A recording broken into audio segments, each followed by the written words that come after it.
આજે મહાશિવરાત્રીનું પર્વ છે ત્યારે સુરતના શિવાલયો હર હર મહાદેવના નાદથી ગુંજી ઉઠ્યા। મંદિરોમાં વહેલી સવારથી જ ભક્તોની લાંબી કતારો જોવા મળી।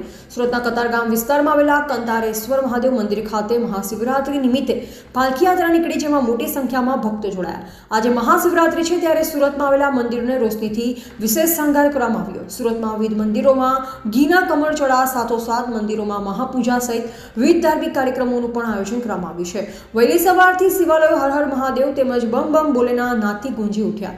મંદિરોમાં ભક્તો જળ બિલીપત્ર દૂધ ચડાવી દેવાધિદેવ મહાદેવની પૂજા અર્ચના કરતા જોવા મળ્યા।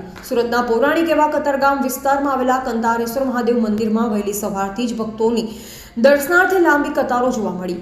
મહાશિવરાત્રી નિમિત્તે મંદિરમાંથી આજે પાલખી યાત્રા નીકળી, જે કતારગામ વિસ્તારમાં ફરી અને પરત મંદિર આવી। આ પાલખી યાત્રામાં મોટી સંખ્યામાં ભક્તો જોડાયા હતા। અવિનાશગીરી મહારાજે જણાવ્યું કે આજે મંદિરમાંથી પાલખી યાત્રા નીકળી હતી। આજે રાત્રે 9 કલાકે મંદિરના પટાંગણમાં હજારો દીવડા પ્રગટાવી મહાઆરતી કરવામાં આવશે।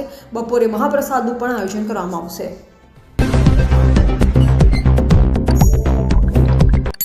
સુરત ધર્મપ્રેમી જનતાને મહાશિવરાત્રિની ખૂબ ખૂબ શુભકામના। અવિનાશગીરી મહારાજના હર હર મહાદેવ। આજે વિશાળ ભક્તોમાં કાંતારેશ્વર મહાદેવ દાદાની પાલખી યાત્રા નીકળી છે। વિશાળ ભક્તો આની અંદર જોડાયા છે। બધા ભક્તોનો ઉમંગ ઉત્સાહ જોઈને ઘણો આનંદ થાય છે। જીવનું શિવની સાથે મિલન એટલે મહાશિવરાત્રિ।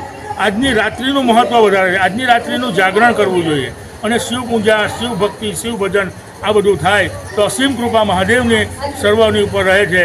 આપણા શહેર પર, આપણા રાષ્ટ્ર પર મહાદેવની કૃપા રહે એવી આ મહાદેવ દાદાને પ્રાર્થના। પાલખી યાત્રા કેટલા વિસ્તારોમાં ફરશે? પાલખી યાત્રા કતારગામ વિસ્તારમાં ફરશે। ગામતર વિસ્તાર છે, થોડો સોસાયટીનો વિસ્તાર છે, કોટેશ્વર મહાદેવ, રામજી મંદિર, કાંતારેશ્વર, આ બધી વિસ્તારોમાં પાલખી આજે ફરશે અને પરત કાંતારેશ્વર મહાદેવ પરત આવશે। રાત્રે 9 કલાકે મહાઆરતીનો કાર્યક્રમ છે। આ આરતીમાં પણ વિશેષ ભક્તો જોડાય એવી અમે બધા આગ્રહ રાખીએ છીએ।